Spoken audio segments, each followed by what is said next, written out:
अच्छा, last time हम लोग, ये तो आज का लेक्चर है, लास्ट टाइम हम लोगों ने इधर इसको छोड़ा था एग्रीमेंट्स पे। क्लास खत्म हो गई थी। अच्छा, मैं आपको बता रहा था कि आपके सिलेबस में ना कुछ एग्रीमेंट्स हैं जिनमें मॉन्ट्रियल प्रोटोकॉल, क्योटो प्रोटोकॉल, ये दोनों एग्रीमेंट्स हैं जो इंटरनेशनली साइन हुए थे between states of different provinces. पूरी दुनिया की काफ़ी स्टेट्स थी जो आपस में मिलके जिन्होंने ना कुछ एग्रीमेंट साइन किए थे मिलके। और उनका पर्पस ये था कि क्लाइमेट चेंज को कंट्रोल करना और कैटर करना, बिकॉज उस टाइम पे काफ़ी टेम्परेचर भी इंक्रीज़ हो रहा था, कार्बन डाइऑक्साइड की एमिशंस भी ज़्यादा हो रही थी। तो क्योंकि ये एक बायलैटरल, अब ये चीज़ें आप जाके इंटरनेशनल रिलेशन में पढ़ोगे कि बायलैटरलिज्म क्या होता है और लिबरलिज्म क्या होता है। Liberalism is essentially a concept जिसमें आप सारे मुल्क मिल बैठ के एक चीज़ का सोल्यूशन तलाश करते हैं, एक चीज़ के लिए काम करते हैं। तो ये लिबरलिज्म में ही आता है कि आप एग्रीमेंट साइन करते हो और उस एग्रीमेंट में मुल्कों को कहते हो कि आप ने इम्प्लीमेंट करनी है ये चीज़ें। उसकी वजह से फिर क्लाइमेट चेंज ज़रा रिड्यूस होगा और जो पोल्यूशन है वो ज़रा कम होगा। तो ये उनमें से दो तो क्योटो प्रोटोकॉल और मॉन्ट्रियल प्रोटोकॉल है। लेकिन ये पेरिस एग्रीमेंट आपके सिलेबस में नहीं था, ये मैंने पर्सनली ऐड किया है बिकॉज़ ये ज़रूरी है क्योंकि रिसेंटली इस पे भी क्वेश्चन आ सकता है। क्योंकि आपने न्यूज़ यूएस की सुनी होगी कि पेरिस एग्रीमेंट के जो डोनाल्ड ट्रम्प था उसने ये इंट्रोड्यूस करा, वो ओबामा के टाइम पे ये इम्प्लीमेंट हुआ था, फिर डोनाल्ड ट्रम्प ने इसमें से ये निकल गया था और फिर जो बाइडेन इसमें दोबारा आ गया। तो इस चीज़ को इम्प्लीमेंट कर रहे हैं क्योंकि ये बड़ा ज़रूरी है और ये इस चीज़ को सीरियसली लेना पूरी दुनिया में स्टार्ट करना है, तो दैट्स वाई ये ज़रूरी है। तो खैर मॉन्ट्रियल प्रोटोकॉल को हम देख लेते हैं। खैर इनमें से जो क्योटो प्रोटोकॉल और मॉन्ट्रियल प्रोटोकॉल के साथ इशू है ना कि आप जब कोई एग्रीमेंट साइन करते हो ना, उसमें आप सजेशन दे रहे हो अगली कंट्रीज़ को कि यार आपने ये कर देना है, आपने ये कर देना है। उसके अगेंस्ट कोई पेनल्टी नहीं है, कोई पनिशमेंट नहीं है। और मॉन्ट्रियल प्रोटोकॉल और क्योटो प्रोटोकॉल के साथ कुछ कुछ मॉन्ट्रियल के साथ स्पेशली मसला सबसे बड़ा ये था कि इसकी कोई पेनल्टी नहीं थी कि आप मुल्कों को बस सजेस्ट कर रहे हो कि यार आप कार्बन एमिशंस कम कर दो, आप क्लोरोफ्लोरोकार्बन्स कम कर दो, लेकिन आप उनको पीनलाइज नहीं कर रहे हैं, आपके फाइन नहीं कर रहे हैं। तो इस वजह से ये इन सब एग्रीमेंट्स की इम्प्लीमेंटेशन ज़रा मुश्किल होती है। मॉन्ट्रियल प्रोटोकॉल 1987 में हुआ था, ग्लोबल एग्रीमेंट था। स्ट्रेटोस्फेयर की जो ओजोन डिप्लेशन है ना, ये ज़्यादा होने की वजह से उस एरिया उस टाइम पे ज़्यादा हो रही थी, जिसकी वजह से फिर मॉन्ट्रियल में काफ़ी सारी कंट्रीज़ के हेड्स मिले थे और उन्होंने फिर ये साइन किया था एग्रीमेंट। और इसके अगेंस्ट आपको 2025 तक आपकी जो ओजोन की डिप्लेशन है ना उसको कम करना है बाय रिडक्शन ऑफ क्लोरोफ्लोरोकार्बन्स। तो ये इसका था, ये ओजोन डिप्लीटिंग सब्सटेंसेस वो हमने जो पहले पढ़े हैं, किन किन चीज़ों से ओजोन डिप्लीट होता है, तो वो वाली चीज़ें कम करनी थी हमने। उसके बाद आ जाता है हमारे पास क्योटो प्रोटोकॉल। क्योटो प्रोटोकॉल ये एक्चुअली प्रोटोकॉल्स जो है ना, ये एग्रीमेंट्स, ये उस एरिया के नाम से मुंसलिक हैं जहाँ पे हुए थे ये। अब पेरिस एग्रीमेंट भी पेरिस में हुआ था तो इस वजह से ये इस तरह, क्योटो भी, क्योटो एक मुल्क है, सॉरी सिटी है, उसमें ये साइन हुआ था। The Kyoto protocol was awarded on 11 दिसंबर 1997। ये 87 में हुआ था, ये 1997 में हुआ था, आपने ये ईयर्स याद रखने हैं। Owing to complex ratification, ratification होता है कि आप इम्प्लीमेंट करें किसी चीज़ को, process it entered into force in 16 February 2005, मतलब 1997 में ये हुआ था। और रेटिफिकेशन और इसकी जो फोर्स इम्प्लीमेंटेशन स्टार्ट हुई थी 2005 में स्टार्ट हुई थी। अब ये देखें कि 8 साल बाद exactly. There are 192 parties of the Kyoto protocol, 192 countries हैं which includes Pakistan too. Kyoto Protocol operational by United Nations Framework convention and climate change bye committing and, अच्छा ये UNFCCC एक कमेटी है यूनाइटेड नेशंस की, ये international relation में भी आप पढ़ोगे। तो ये एक्चुअली काम करती है क्लाइमेट चेंज को कंट्रोल करने के लिए। डिफरेंट कमेटीज़ है ना, जैसे रिफ्यूजीज़ को हैंडल करने के लिए UNHCR है और ह्यूमन राइट्स को डील करने के लिए UNHRC है। उस तरह ये UNFCCC है, ये डील करती है क्लाइमेट चेंज को। UNCLOS भी आप पढ़ोगे, वो होता है United Nation Convention for laws of sea. वो आप अपेरेंटली शायद आप करंट अफेयर्स में भी शायद पढ़ी होगी या नहीं, जिसमें साउथ चाइना सी का जो मैटर है वो वो बताया गया है कि जिसमें 200 नॉटिकल माइल्स तक जो आपकी ज्यूरिसडिक्शन होती है, इकोनॉमिक जोन होती है एक मुल्क की, वो आप UNCLOC में पढ़ोगे। खैर, ये वाली कमेटी है जो इस चीज़ को डील करती है, और ये मॉन्ट्रियल प्रोटोकॉल और क्योटो प्रोटोकॉल को हेड भी वहीं पे उसी के थ्रू किया जा रहा है। अच्छा, reduce green house gases. Green house gases हमने पढ़ी थी कि वो वाली गैसेस हैं जो आपका जो सन से रेज आ रही होती हैं, उनको मैं आपको ड्रॉ करके दिखाता हूँ। ये आपकी अर्थ की एटमॉस्फेयर है, ये रेज आ रही होती हैं सन की, और ये रिफ्लेक्ट होके वापस चली जाती हैं। लेकिन यहाँ पे CO2 टाइप की कुछ गैसेस होती हैं, वो ग्रीन हाउस गैसेस होती हैं। वो रेज एंटर होती हैं, एंटर होने के बाद वो उनको इधर ट्रैप कर लेती हैं, और वो वापस नहीं सन की रेडिएशन जा पाती, जिनकी वजह से जो यहाँ का टेम्परेचर है वो राइज कर जाता है। तो क्योटो प्रोटोकॉल का मकसद ये था कि उसने मुल्कों को कहना था कि यार आप ये वाली जो ग्रीन हाउस गैसेज हैं इनको कम करो। और ये 2005 में इम्प्लीमेंट हुआ था। इतनी ज़्यादा इम्प्लीमेंटेशन इतनी नहीं हुई, मुल्क ज़्यादा सीरियसली नहीं ले रहे, स्पेशली जो मेजर कंट्रीज़ हैं। So the convention itself only asks those countries to adopt policies and measure on mitigation to report periodically. मतलब आपने implementation करनी है और report करना है periodically। आपके पास कोई penalty नहीं है कि अगर आपने इसको नहीं implement किया तो। There are six first commitment period of the Kyoto Protocol cover emissions of the six main greenhouse gases. अब ये देखें, ये 6 ग्रीन हाउस गैसेज हैं जिनकी एमिशन को कम करने के लिए सब कंट्रीज़ को कहा गया था। अब ये इमेज में मैंने आपको ये इंटरनेट से ढूंढी है, और इसमें आपको मैंने दिखाया भी हुआ है कि कौन कौन सी कंट्रीज़ को कितने कितने परसेंट कहा गया है कि आप ग्रीन हाउस गैसेज को कम करें। उसके बाद आ जाता है हाँ आपका पेरिस एग्रीमेंट, जो रिसेंटली इन ऑर्डर है, और ये इसकी इम्प्लीमेंटेशन भी अक्सर हो रही है। यूनाइटेड स्टेट्स भी इस पे इम्प्लीमेंट कर रहा है, चाइना भी काफ़ी कर रहा है। मतलब प्रॉमिस किया, लेकिन उनकी इम्प्लीमेंटेशन इतनी फास्ट नहीं है। खैर, the Paris agreement sets out to global framework avoid dangerous climate change by limited global temperature to well below 2 degrees centigrade, pursuing effort to limit it to 1.5.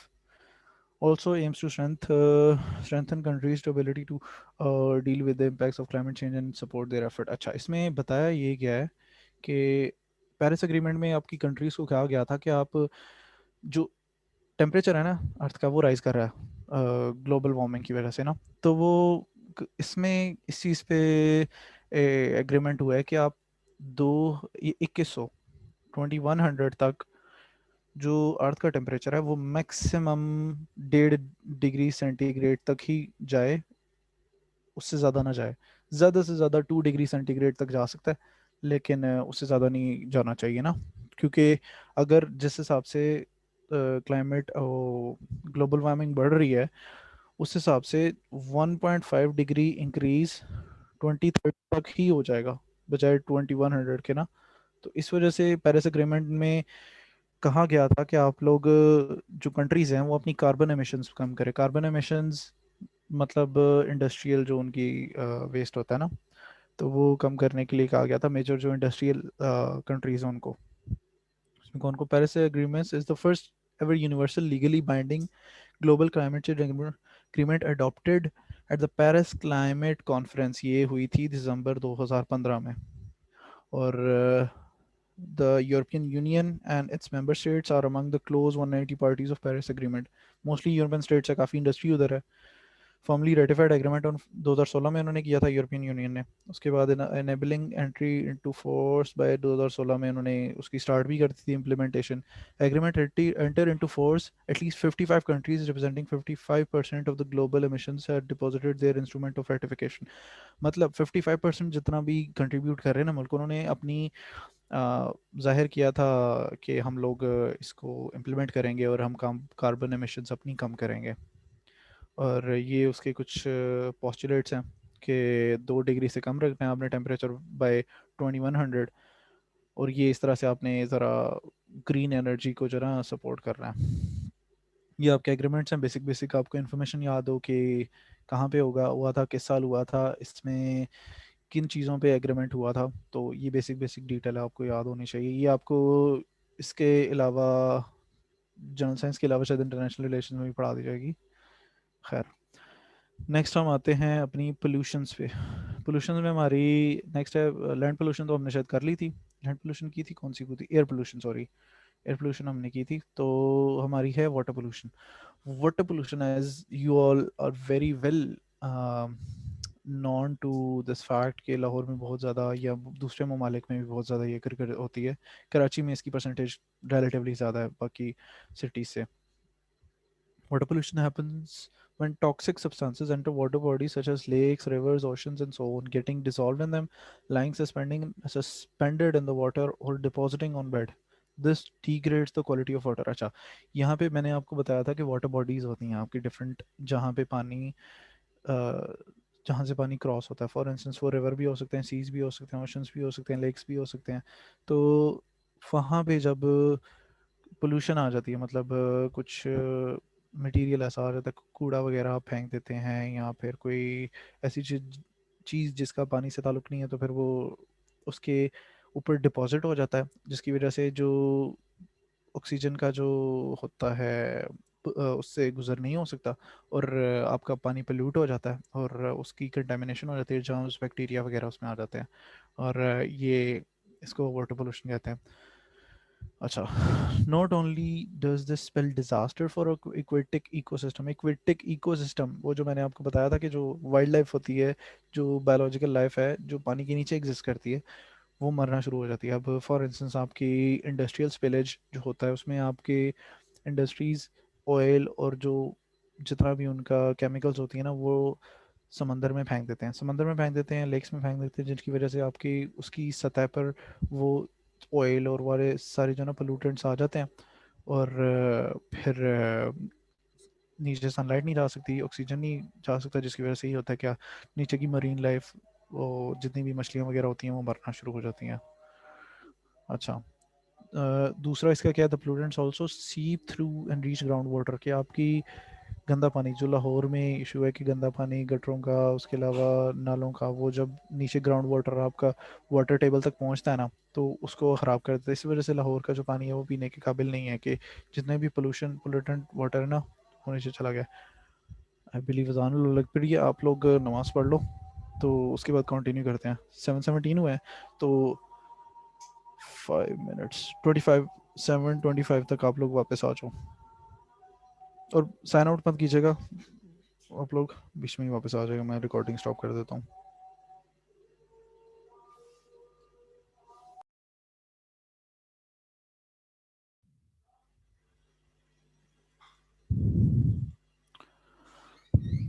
खैर अब कंटिन्यू करते हैं, 7:25 हो गए हैं, तो जैसे ही साथ वाले बाकी लोग भी ज्वाइन करते जाएंगे तो वो करते रहेंगे। खैर, हम लोग थे अपने टॉपिक पे वाटर पोल्यूशन पे, और मैं उसको बता रहा था आपको कि वाटर पोल्यूशन कैसे अकर होती है, कि आपका जो भी गंदा पानी है, जो भी पोल्यूटेंट्स होते हैं वो सीप इन कर जाते हैं ज़मीन के अंदर, और वो रीच कर जाते हैं जब आपका वाटर टेबल है उस तक, तो तब लैंड पोल्यूशन अकर होती है, सॉरी वाटर पोल्यूशन अकर होती है वाटर टेबल की। और मैं आपको दिखाता हूँ नेक्स्ट क्या चीज़ थी। Water covers almost 70% of the world surface, of that only 2.5 is fresh and 1% of that is available for use water. अच्छा, मतलब ये बड़ी एक स्टार्टलिंग डिटेल है कि 70% वाटर में से 2.5% ही सिर्फ फ्रेश वाटर है, और जिसमें से ओनली 1% यूज अवेलेबल है उसके यूजेज के लिए, आपकी पानी पीने के लिए या जो भी रेगुलर यूसेज के लिए ना। तो this is the startling detail. और उसमें है water is use for agriculture, drinking water, portable और रिक्रिएशनल। आपकी उसमें रिक्रिएशनल एज इन आपकी टूरिज़्म में काफ़ी पानी का अच्छा है कि आप लेक्स वगैरह विज़िट करते हो, उसके अलावा आप बीचेस वगैरह विज़िट करते हो, तो वो टूरिज़्म में काफ़ी कंट्रीब्यूट करते हैं। और नेक्स्ट हम आ जाते हैं अपने कि इसकी कॉजेज़ क्या हैं। अब कॉजेज़ में आपकी ये मेजर कॉजेज़ हैं जिनमें आता है ग्लोबल वार्मिंग है, ऑब्वियसली टेम्परेचर राइज़ कर रहा है, जिसकी वजह से वाटर की जो सप्लाई है वो रन आउट हो रही है, बिकॉज ज़्यादा वाटर वेपोरेट हो रहा है, और CO2 इमिशंस भी हो रही हैं, जिसकी वजह से ऑक्सीजन की कमी है।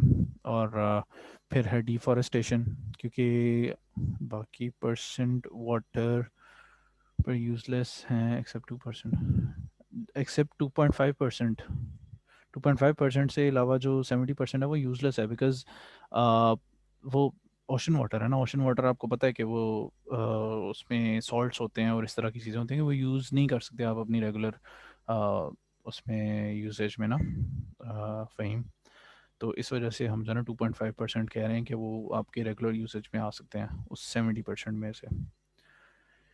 खैर उसके अलावा है डिफॉरेस्टेशन। आपको पता है कि जो फॉरेस्ट होते हैं, जो दरख्त होते हैं, वो रेन फॉल को अट्रैक्ट करते हैं। और जब आपकी डिफॉरेस्टेशन होती है, दरख्त काट दिए जाते हैं डिफरेंट आपकी कंस्ट्रक्शन की वजह से, या आपकी वो फर्नीचर की वजह से। और हमारे यहाँ ये बहुत बड़ा मसला है कि आप जो काटते हो ट्रीज़ को, उनको दोबारा ग्रो नहीं करते हो उनकी जगह ना। ये बहुत बड़ा मसला है, जिसकी वजह से आपका पानी कम होता है, आपकी सॉइल की परसेंट वो क्या नाम है फर्टिलिटी भी ख़राब होती है उससे। उसके अलावा आपकी रेंज भी कम होती हैं। तो ये डिफॉरेस्टेशन और वाटर रिसोर्सेज कम होते हैं, हार्मफुल बैक्टीरिया आ जाते हैं। बिकॉज आपका प्लांट्स होते हैं ना, वो बैक्टीरियाज वगैरह को अवॉइड कर लेते हैं, वो पानी की एक तरह का नेचुरल फिल्टरेशन कॉज करते हैं ना जो प्लांट्स हैं। तो इस वजह से जब आपकी फॉरेस्ट वगैरह नहीं होंगे तो बड़ा मसला होगा आपकी वाटर बॉडीज़ पे। उसके अलावा क्या है, industrial agriculture and livestock farming, chemical dumping in sectors and one of the main causes of eutrophication of water. Eutrophication मैंने आपको बताया था कि जो आपके फर्टिलाइज़र्स होते हैं वो पानी की सतह पे ऐसे जम जाते हैं, जिसकी वजह से जो ऊपर से सनलाइट है और ऑक्सीजन सप्लाई है वो नहीं पाता जा पाता उसके नीचे पानी के। और यहाँ पे जो भी मरीन बॉडीज़ होती हैं ना वो मर जाती हैं। और ये सारा जो ना यूट्रोफिकेशन होती है, ये इंडस्ट्रियल की वजह से होती हैं और फार्मिंग की वजह से भी होती हैं। तो ये मैंने आपको थोड़ी देर पहले भी बताया इसका, कि जब वो स्पिलेज होता है इंडस्ट्रियल का, रबिश ऑफ फेसल फीकल, फीकल होगा कि फेशियल होगा, खैर फीसिस से ये वर्ड निकला है।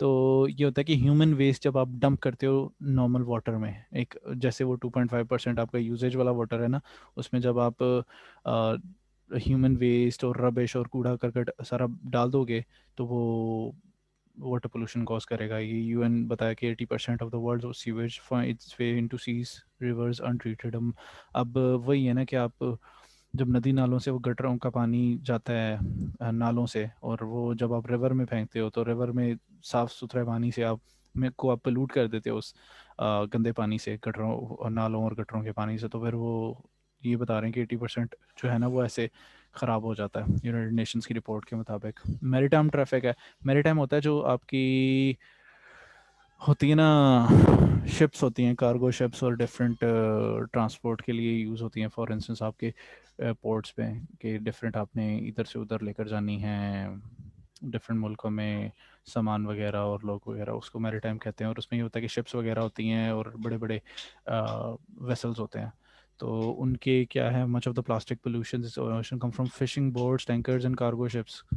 उनके आता है, उनका एक तो फ्यूल होता है, सेकेंडली उसकी जो होती है प्लास्टिक पोल्यूशन है उसके थ्रू आती है। और fuel spillage, the transportation and storage of oil is derivative is subject to leakage and pollutes the water resources. कि आपका जितना भी, फॉर इंस्टेंस आपने कैसे सुना है कि ये कौन सा वाला था, वो वाला स्ट्रेट ऑफ हॉर्मुज, आपने पढ़ा होगा करंट अफेयर्स में, ये जहाँ से अक्सर आपके शिप्स गुजर रहे होते हैं, ऑयल टैंकर्स गुजर रहे होते हैं, वहाँ पे अक्सर स्पिलेज हो जाता है, अक्सर अटैक हो जाता है, जिसकी वजह से आपका जो जितना भी ऑयल वगैरह होता है वो लीक हो जाता है समंदर के अंदर, जिसकी वजह से सारी एक्वेटिक लाइफ अफेक्ट होती है। तो ये भी एक कॉज है। उसके अलावा नेक्स्ट हम जाते हैं इसके इफेक्ट्स पे। Deconstruction of biodiversity, water pollution depletes aquatic ecosystem, मतलब ऑब्वियसली फिशेस और वो जो प्लांट्स वगैरह अंडर वाटर हैं वो मर जाएंगे, जिनकी वजह से आपकी जो एक्वेटिव इकोसिस्टम है वो ख़राब हो जाएगा सारा। और प्लैंकटन्स, वो छोटे छोटे जो होते हैं आपके सीवीड्स वगैरह होते हैं ना, वो सारे ख़राब हो जाते हैं यूट्रोफिकेशन की वजह से। वही अगेन के ऊपर जब जम जाएगा पानी के ऊपर आपका ऑयल और डिफरेंट फर्टिलाइजर्स वगैरह, तो वो नीचे नहीं जाने देंगे आपका ऑक्सीजन और सनलाइट को। contamination of the food chain है, fishing is in polluted water is the use of wastewater for livestock farming and agriculture can reduce toxin into foods which are harmful to our health and when eaten। अच्छा, जब आप contaminated water की जो fishes होती हैं ना, जब उनमें फिशिंग करके आप यूज़ करते हैं ना उसको रेगुलर खाने के लिए, तो वो फिर आपको जो है ना हेल्थ को अफेक्ट करते हैं, और आपका मतलब पेट खराब हो जाते हैं और डिफरेंट डिजीजेस होते हैं अक्सर।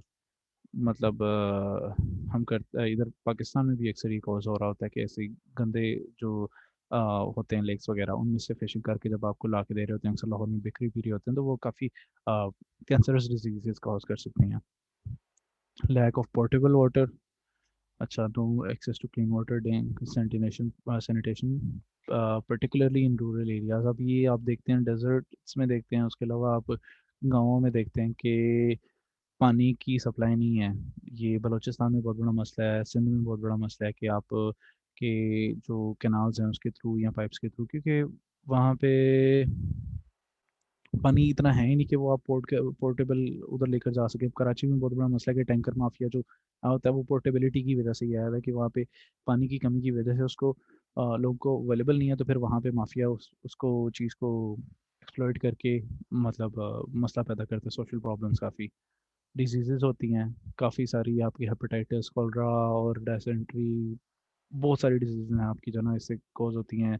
इवन आई बिलीव इस पे टाइफाइड टाइफाइड भी अक्सर इससे अकर हो सकता है। तो ये डिजीज़ को कॉज करता है। इन्फेंट मोर्टेलिटी मोर्टेलिटी है, ये एक्चुअली कुछ यूएन ने ये स्टार्ट्स वगैरह दिए हैं। Diarrhoeal diseases link to the lack of hygiene cause by death about 1000 children a day worldwide. This is an alarming number. 1000 बच्चे दिन में इसकी वजह से, लो वाटर पोल्यूशन की वजह से वो डाई आउट हो जाते हैं इन्फेंट छोटे। और ये क्योंकि आपको साफ़ पीने का पानी नहीं है, डिजीज़ होती हैं, बैक्टीरिया होता है, जर्म्स होते हैं, जिसकी वजह से आपकी डेथ कॉज होती है, क्योंकि उनकी इम्यूनिटी इतनी स्ट्रॉन्ग नहीं होती। तो ये इसकी वजह से कॉज होता है। सोल्यूशंस क्या हैं वाटर पोल्यूशन के?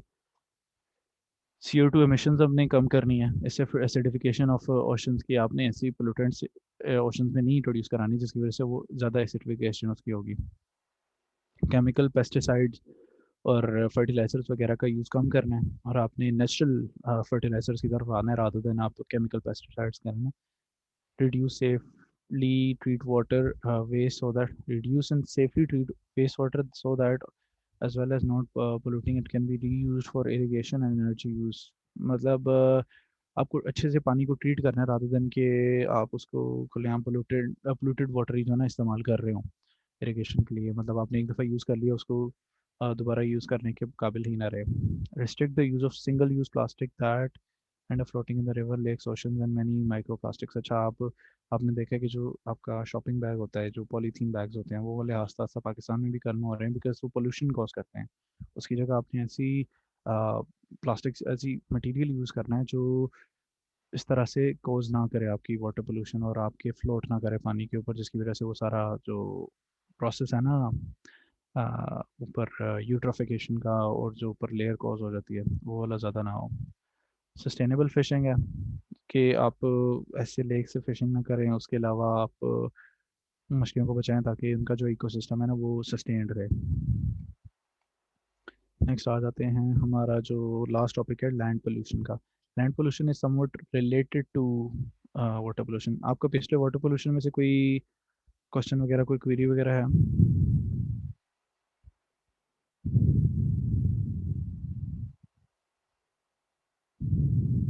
जाग रहे हैं नो आप सर। सब लोग? ओके, है land pollution is something related to water pollution ना, लेकिन लैंड पोल्यूशन ये इसमें आपका वाटर बॉडीज का होना जरूरी नहीं है। आप नॉर्मल कहीं भी ज़मीन पे कूड़ा करकट फेंक देंगे, that is causing land pollution. Municipal solid waste होता है उसके अंदर, और डिफरेंट ह्यूमन वेस्ट होता है, एनिमल वेस्ट होता है, जो ग्राउंड वाटर और सॉइल को कंटेमिनेट करता है। अब वो अक्सर आपके देखे होंगे को वो कचरा कुंडी वगैरह जो अक्सर कॉज होते हैं लाहौर के बाहर, या ऐसे इवन लाहौर के अंदर भी कुछ जगह पे, इवन कराची के अंदर कुछ जगह पे ये कचरा कुंडी ज़्यादा सारे होते हैं, जिसकी वजह से डिजीजेस कॉज होती हैं और आपका ओवरऑल पोल्यूशन बहुत ज़्यादा कॉज होती है। अच्छा, when waste is deposited on to area and land permeable of soil formation the below the waste can increase the reduced risk of land pollution। अच्छा जी, जब बहुत ज़्यादा बीच उधर कूड़ा करकट होगा तो लैंड पोल्यूशन होगा। Higher permeability of soil more likely to end up land pollution will occur।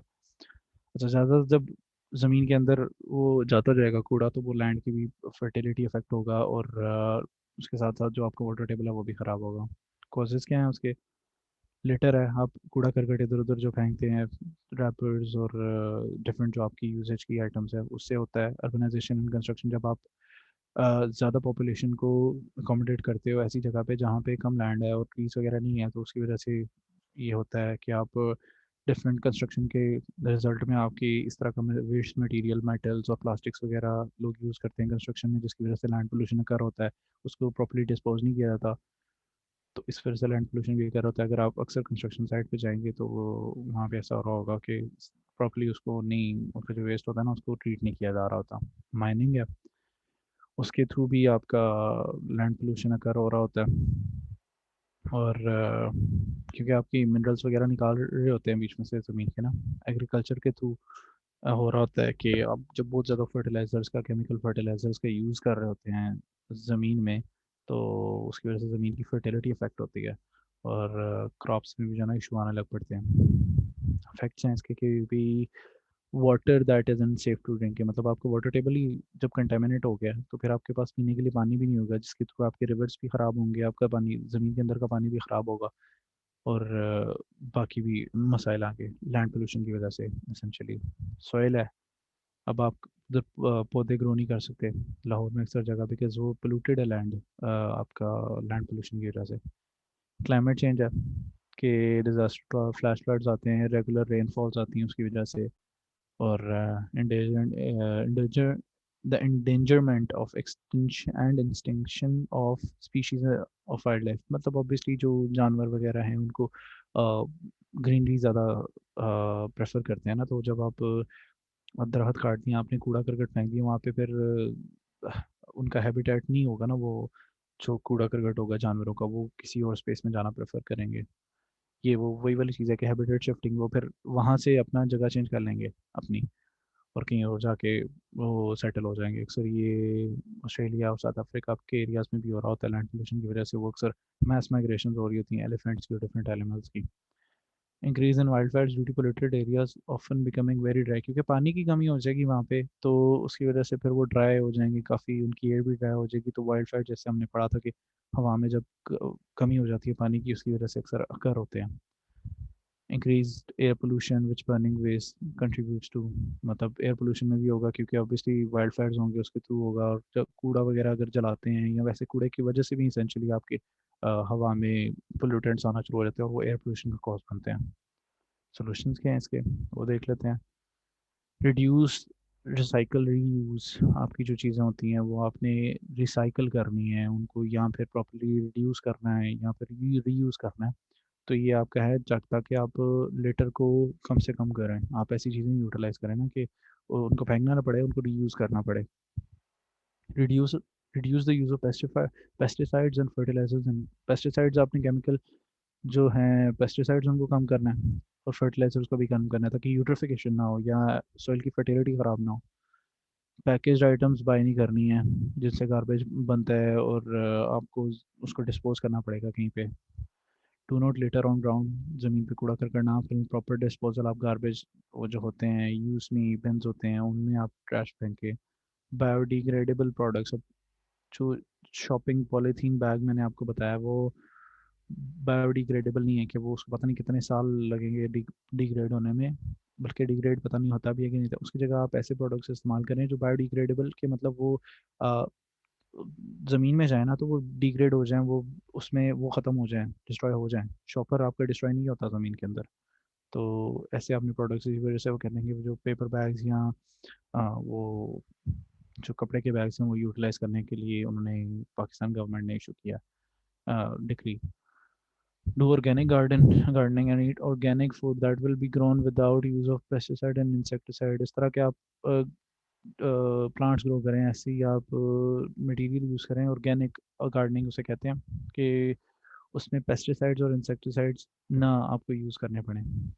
Create dumping ground away from residential area, आप शहर के अंदर ही कचरा कुंडी ना डेवलप करें, रादर देन आप किसी रिमोट एरिया पे जाके वो डंप करने का एरिया बनाएं, ताकि आपकी जो बाकी वेसिनिटी है वो अफेक्ट ना हो, और वैसे भी आपका एयर पोल्यूशन लैंड पोल्यूशन सब ना हो।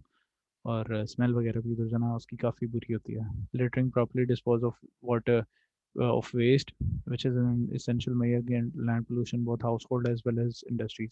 अभी घर पे भी और इंडस्ट्री का ज़्यादा दोनों का काम है, अपने अपना भी वेस्ट प्रॉपरली डिस्पोज करना है, और इंडस्ट्री वालों को भी जो है अपनी जो वेस्टेज है उनका ज़्यादा टॉक्सिक होता है हमारा नॉर्मल जो डोमेस्टिक्स है ना उससे।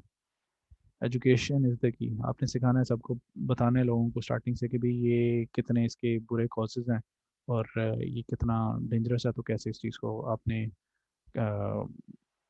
रोकना है। तो ये थे हमारे पोल्यूशन के एनवायरमेंटल साइंसेस का चैप्टर। और टाइम क्या हुआ है? 7:43। इसमें आपको कोई क्वेश्चन, कोई क्वेरी वगैरह? सिंपल से टॉपिक है, ये आपको बस कॉजेज इफेक्ट सोल्यूशन बताने हैं आपने। No sir. या पढ़ेंगे तो आपको आ जाएगा इसका। अब हम अपना नेक्स्ट वाला टॉपिक पे जाते हैं, जो है बायोलॉजिकल साइंसेस। बायोलॉजिकल साइंसेस, अच्छा खैर ये वाला, this is not essentially my forte, but then I'll try my best to make you understand as much as possible. और essentially इससे जो ना बायोलॉजिकल साइंसेस से इतना ज़्यादा क्वेश्चंस ज़्यादा एक्सपेक्टेड नहीं होते, क्योंकि वो आजकल एग्जामिनर जो ज़्यादा फोकस कर रहा है वो एनवायरमेंटल साइंसेस पे ज़्यादा फोकस कर रहा होता है, या इंफॉर्मेशन टेक्नोलॉजी पे फोकस कर रहा होता है, या फूड साइंसेस पे वो फोकस कर रहा होता है। तो ये थोड़ी बड़ी बाय द बुक डिटेल्स होती हैं जो आपको थोड़ी बहुत रटनी पड़ती हैं, क्योंकि ये समवट कुछ लोगों के समझ आ जाती हैं, कुछ लोग जो बायोलॉजिकल बैकग्राउंड से होते हैं उनके लिए ईजी होती है, बट जो नहीं होते उनको थोड़ा सा इसमें एफर्ट करनी पड़ती है। खैर, इर्रिस्पेक्टिव ऑफ दैट, अगर आपको बीच में से इफ़ यू फील लाइक यार मेरी तो मैं कहीं पे मिस्टेक कर रहा हूँ या जो भी है ना, तो आप लोग मुझे कट भी कर सकते हैं और मुझे करेक्ट भी कर सकते हैं आप लोग। तो आई वुड नॉट डिस्क्रेड दैट, तो आई वुड प्रेफर दैट कि आप करें वो। खैर, आपका इनपुट, क्योंकि obviously I would want that. सबसे पहले हमारा आता है सेल। सेल ये आपके basic building block of living being, इसको सेल कहते हैं। अच्छा, डेफिनेशन है, is the defined as small like basic unit of life that is responsible of all for all of life processes, के सारे जो प्रोसेस होते हैं ना ह्यूमन बॉडी में, वो कंट्रोल कर रहा होता है आपका, वो हो रहे होते हैं आपके सेल के थ्रू। अच्छा, वो बहुत स्मॉलेस्ट बेसिक यूनिट है, जिस तरह आप कहते हैं ना कि हर मैटर में जो बेसिक बिल्डिंग ब्लॉक है उसका एटम है, उसी तरह ये बॉडी का एटम है सेल ना। Cells are structural, functional, biological units of all living beings. Cell can replicate itself independently, hence they are known to be building blocks of। building blocks क्या है? building blocks ये है कि ये आप जब पैदा हुए हैं, आपको आपके सेल का अमाउंट डिफरेंट होगा। आप जब मेच्योर एडल्ट हो गए हैं तब आपके सेल्स की अमाउंट डिफरेंट होगी।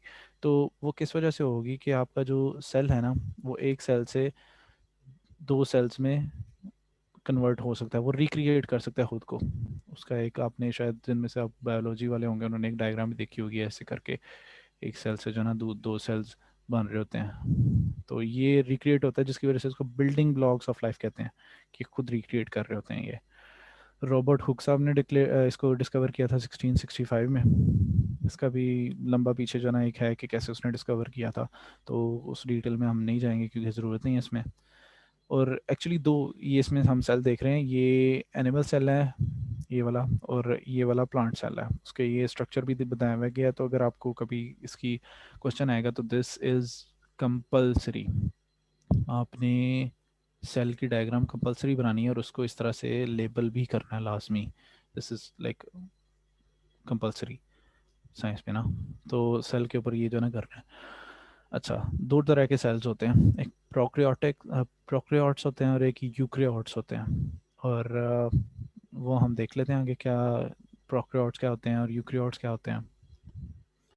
पहले हम उससे पहले देख लेते हैं कि भी सेल का कैरेक्टरिस्टिक्स क्या होते हैं। अच्छा, cell provide structure and support to the body of an organism. Organism होता है लिविंग बींग्स जितने में ना, अब लिविंग नॉन लिविंग उसको हम ऑर्गेनिज्म कहेंगे ना।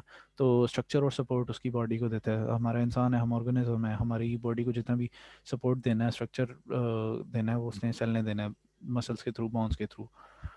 उसके बाद है cell interior is organise into different individual organelles surrounded by separate membrane. अच्छा, ऑर्गेनल्स होते हैं उसके जो सेल के अंदर डिफरेंट आइटम्स होती हैं ना, उनको ऑर्गेनल्स कहेंगे। तो सेपरेटेड, अच्छा इंडिविजुअल होगा सराउंडेड बाय सेपरेटेड मेम्ब्रेन, मतलब हर किसी में मेम्ब्रेन होगी जिसके थ्रू वो सेपरेट किए होंगे।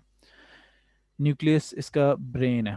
Major organelle hold genetic information necessary for reproduction of cell growth. अच्छा सेल जब रिप्रोड्यूस करेंगे ना, तो उसकी ग्रोथ और रिप्रोडक्शन के लिए इंफॉर्मेशन जो जेनेटिक है सेल की, वो न्यूक्लियस के पास होगा। ये ब्रेन ऑफ द सेल है, वो जो बीच में हमने देखा है ना, ये बहुत इंपॉर्टेंट होता है। ये आपका न्यूक्लियस है और ये इधर आपका न्यूक्लियस है प्लांट सेल और एनिमल सेल में। अच्छा, every cell has one nucleus and membrane bound organelles in the cytoplasm। अच्छा, साइटोप्लाज्म आपका जितना वो एरिया है ना उसमें, अब एक ही न्यूक्लियस होगा, प्लांट सेल में भी एक न्यूक्लियस होगा और एनिमल सेल में भी एक न्यूक्लियस होगा, और ये बाउंड होंगे पूरे सेल में सेल मेम्ब्रेन के थ्रू। अच्छा, प्लांट सेल और एनिमल सेल में डिफरेंसेस हैं कुछ। अब सेल वॉल प्लांट सेल में होती है लेकिन एनिमल सेल में नहीं होती, लेकिन मेम्ब्रेन दोनों में होती है, न्यूक्लियस भी दोनों में होता है। उसके अलावा न्यूक्लियोलस, साइटोप्लाज्म भी दोनों। साइटोप्लाज्म एक्चुअली जितना भी ये लिक्विड या मैटर है ना सेल के अंदर, बाकी कंपोनेंट्स के अलावा, वो साइटोप्लाज्म है जितना भी। फॉर इंस्टेंस अगर आप कह लें कि एक कंसिडर कर रहे हैं सेल को एक ग्लास ऑफ वाटर कह लें, और ग्लास ऑफ वाटर में आपने डिफरेंट चीज़ें डाल दी हुई हैं, और अब जो वाटर होगा ना वो साइटोप्लाज्म होगा। सेल वॉल होगी उसकी ग्लास, अंदर जितना भी पानी होगा वो साइटोप्लाज्म होगा। पानी तो इसेंशियली नहीं है, ये कुछ और मटेरियल होता है। Every cell has one nucleus, की वाली चीज़ डिस्कस कर ली। Mitochondria power house of a cell. अच्छा, mitochondria, a double membrane bound organelle, is mainly responsible for energy transaction vital to the survival of the cell। अच्छा, energy आपका जो ना प्रोड्यूस करता है माइटोकॉन्ड्रिया, इसके अंदर माइटोकॉन्ड्रिया इधर कहीं हमें मिलेगा, किधर गया माइटोकॉन्ड्रिया, ये रहा माइटोकॉन्ड्रिया, ये पर्पल सा, ये एनर्जी प्रोड्यूस करता है, और सेल को जो एनर्जी देता है ना लिविंग के लिए, वो माइटोकॉन्ड्रिया देता है। Lysosomes digest unwanted materials in the cell, unwanted material जो भी सेल के अंदर आएगा उसको डाइजेस्ट करेगा ये।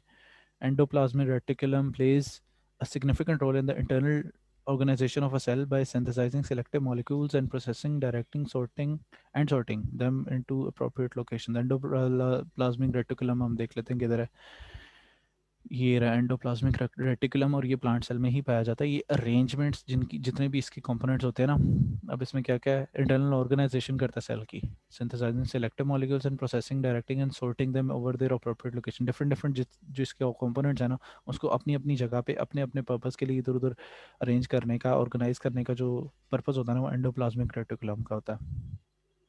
अब आ जाते हैं हम प्रोकैरियोटिक सेल और यूकैरियोटिक सेल की तरफ। ड्राइंग को क्लियर कर लें हमें। अच्छा, have no nucleus, prokaryotic cell में न्यूक्लियस नहीं होता, सरप्राइजिंग बात है। Instead some prokaryotes such as bacteria, bacteria prokaryote है, उसमें सेल नहीं है। Have a region within the cell where the genetic material is freely sir इनमें सस्पेंडेड। सेल होता नहीं। नहीं, प्रोकैरियोटिक सेल में नहीं होता न्यूक्लियस। सर फिर हम इसको यूनिसेलुलर क्यों कहते हैं बैक्टीरिया को? बैक्टीरिया को यूनिसेलुलर, वो हम आगे पढ़ते हैं ना, वेट करें। अच्छा, they are single cell microorganism, example including archaea bacteria and cyanobacteria। अच्छा, ये हैं तो वही वाली बात आ गई कि सिंगल सेल माइक्रो ऑर्गेनिज्म, ये इसका कौन बताएगा कि ये सिंगल सेल क्यों है? यहाँ पे बायोलॉजी वाले भी हैं, बजाय इसके मैं खुद हूँ, मैं किसी और से पूछता हूँ, किधर के बायोलॉजी वाले।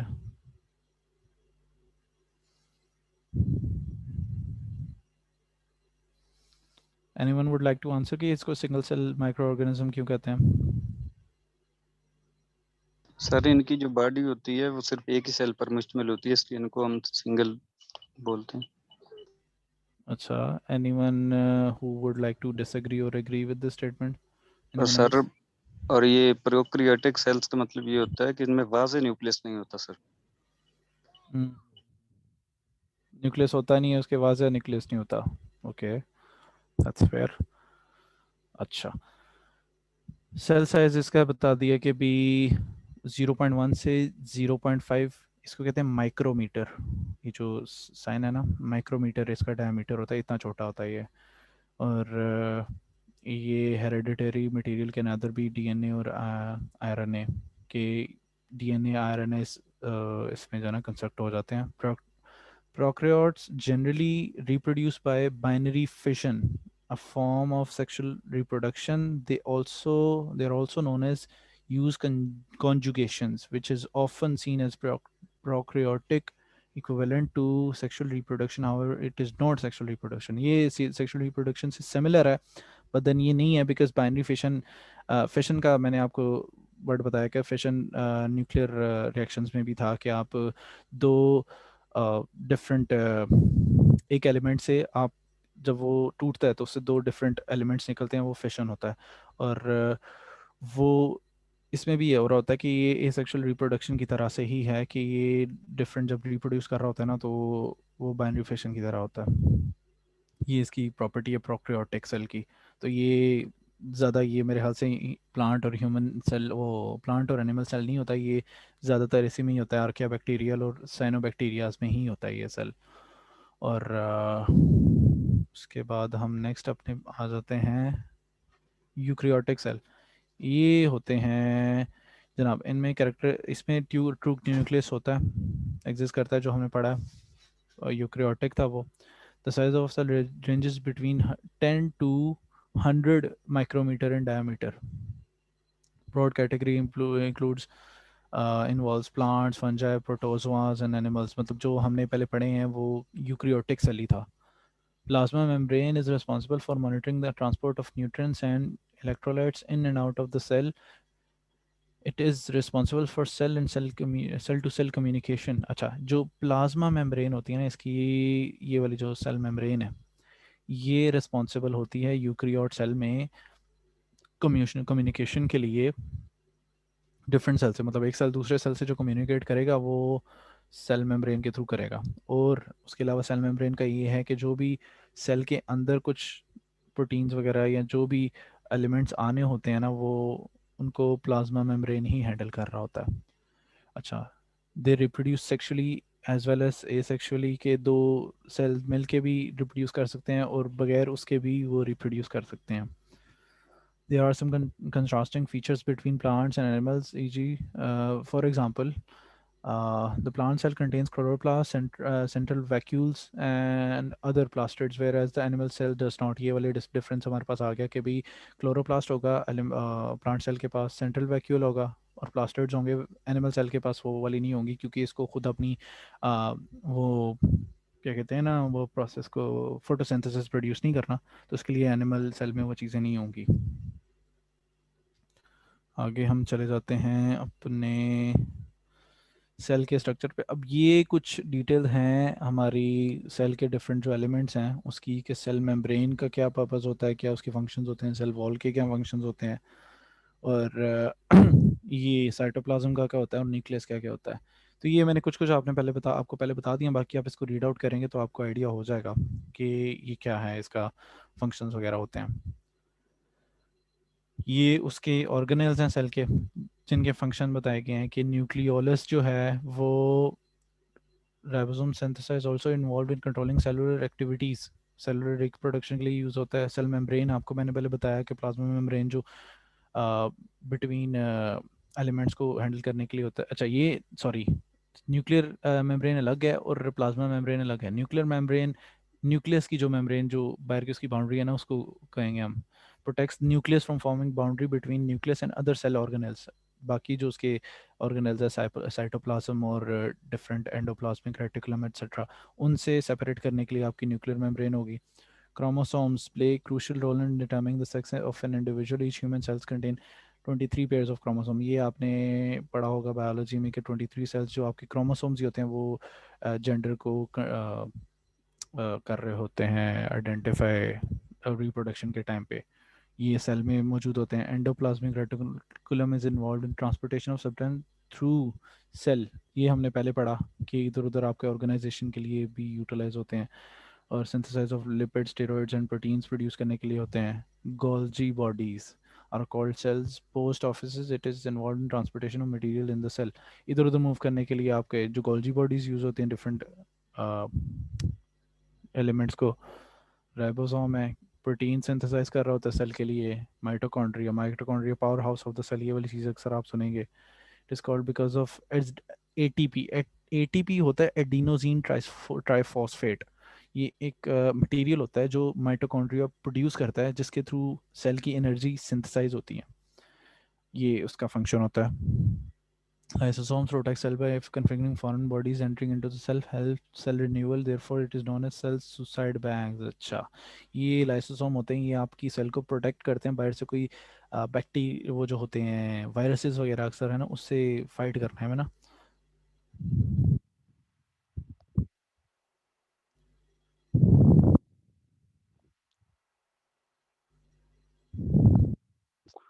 अच्छा, उसके बाद आगे क्लोरोप्लास्ट है।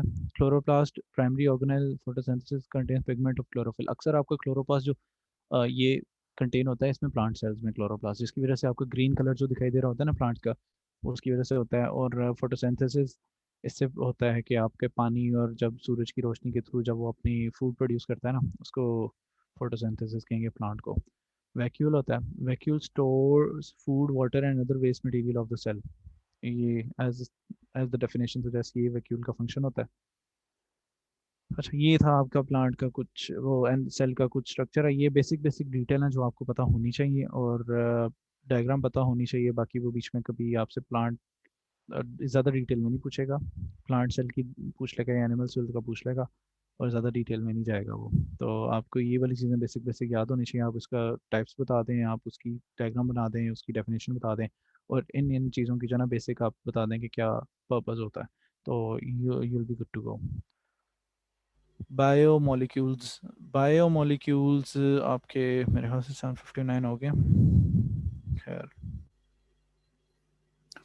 बायोमोलिक्यूल्स में आपकी कुछ ये आएंगी हमारी ऑल लिविंग थिंग्स। ये हम पढ़ लेते हैं क्या। All living things including cells that make up human body are comprise of small subsets of different biomolecules. Four main classes हैं इसकी। बायोमोलिक्यूल्स में हमारे पास क्या आएंगी, कार्बोहाइड्रेट्स आएंगी। कार्बोहाइड्रेट्स के अलावा लिपिड्स आएंगे, लिपिड्स के अलावा प्रोटीन्स आएंगे, प्रोटीन्स के अलावा हमारे पास आएंगे प्रोटीन्स, लिपिड, कार्बोहाइड्रेट्स, लिपिड्स आएंगे, और nucleic fats. Acids, R R N A D N A, और हमारे पास एंजाइम आएंगे। ये हम इधर पढ़ेंगे। तो सबसे पहले हम आ जाते हैं अपने carbohydrates. Carbohydrates as the name suggest कि कार्बन हाइड्रोजन, इसमें नाम में ही आ रहा है, आगे ऑक्सीजन लगा दें आप। तो ये इनका जो तीन एलिमेंट्स है ना, इसका जो एक कंपाउंड होता है ना, उसको कार्बोहाइड्रेट्स हाइड्रेट्स कहते हैं। कार्बोहाइड्रेट्स हमारे अक्सर हम जब डाइट ले रहे होते हैं ना, तो उस डाइट में हमारे पाए जाते हैं अक्सर, हमारे नेचुरल अक्सर वेजिटेबल्स में होते हैं, फ्रूट्स में होते हैं कार्बोहाइड्रेट्स ना। तो वो हमारी बॉडी के लिए बड़े नेसेसरी होते हैं, तो वो कार्बोहाइड्रेट्स हैं। अच्छा, शुगर एक कॉमन कार्बोहाइड्रेट है। ग्लूकोज और सुक्रोज, इसका जो केमिकल नेम है वो सुक्रोज है। इसका एक फार्मूला भी है, आई बिलीव C12H24 और O12, ये इसका फार्मूला है। तो ये कार्बोहाइड्रेट आपको दिखाई दे रहा है कि कार्बन, हाइड्रोजन और ऑक्सीजन कंबाइन होके एक कार्बोहाइड्रेट बना रहे हैं जो कि शुगर है। उसका केमिकल नेम होगा सुक्रोज। ये होता है, it's an example of carbohydrate. अच्छा, सेवरल फंक्शंस हैं इसके इनसाइड द सेल के। एनर्जी रिसोर्स है आपके।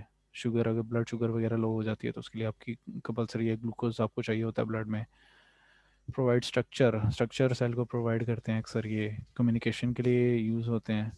सेल अधेशन बचाने के लिए अक्सर सेल, और defence against removal of foreign material, कि अक्सर कोई वायरसेस वगैरह से बचाते हैं, कोई बैक्टीरिया वगैरह से।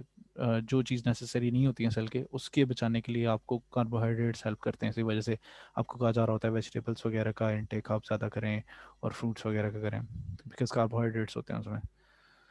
नेक्स्ट हम आ जाते हैं अपने प्रोटीन्स। प्रोटीन्स अमाइनो एसिड से जो ना हमारे बन रहे होते हैं। अमाइनो एसिड की डिफरेंट फॉर्मेशंस होती हैं। अब ये एक फॉर्मेशन इसमें पिक्चर में भी डायग्राम में दिखाई गई है। ये अक्सर हमें एग से प्रोटीन मिल रहे होते हैं, उसके अलावा डिफरेंट हमें नट्स वगैरह, ड्राई फ्रूट से हमें प्रोटीन्स मिल रहे होते हैं। ये बड़े नेसेसरी होते हैं बॉडी के लिए। उनके फंक्शंस लिविंग थिंग्स में क्या होते हैं कि structure of hair, muscles, nails, cell components and cell membrane. ये इसके स्ट्रक्चर में काफ़ी हेल्प करता है, इसकी ग्रोथ में काफ़ी हेल्प आउट करता है आपको प्रोटीन। सेल की ट्रांसपोर्टेशन में हेल्प करता है। बायोलॉजिकल कैटलिस्ट और एंजाइम्स, एंजाइम्स आपको बाद में जाके पढ़ोगे कि ये as a catalyst act, catalyst क्या होता है कि आपका कोई केमिकल रिएक्शन है ना, या कोई भी एक प्रोसेस है, उसको स्पीड अप करने के लिए, उसको एनहांस करने के लिए जो एक थर्ड एक्टर होता है ना, उसको कैटलिस्ट कहते हैं। तो फॉर इंस्टेंस आपका डाइजेशन का जो प्रोसीजर है उसको इन्हांस करने के लिए एंजाइम्स यूज़ हो रहे होते हैं। तो ये जो प्रोटीन्स है ये भी कैटलिस्ट के तौर पे एक्ट करते हैं। मेंटेनिंग सेल कांटेक्ट एज इनके डिफरेंट जो सेल्स होते हैं उनका जो आपस में कम्युनिकेशन होता है उसको मेंटेन करने के लिए। सेल की एक्टिविटी को कंट्रोल करता है। सिग्नलिंग विया हार्मोन्स, अच्छा हार्मोन्स को के लिए भी ये बड़ा इम्पोर्टेंट है, उनकी सिग्नलिंग के लिए। लिपिड्स की फैट, अच्छा वाइड वैरायटी ऑफ, ये फैट्स और ऑयल्स वगैरह में जो ना आपके लिपिड्स होते हैं, ये ऑयल्स, वैक्सेस, स्टेरॉइड हार्मोन्स, इनमें आपके जो ना लिपिड्स पाए जाते हैं। अब इसमें क्या आता है, do not dissolve in water. अक्सर आप देखते हैं कि जो ऑयल है वो वाटर में डिजॉल्व नहीं हो रहा था बिकॉज ऑफ लिपिड्स, और आपके फैट्स भी डिजॉल्व नहीं हो रहे होते अक्सर उनको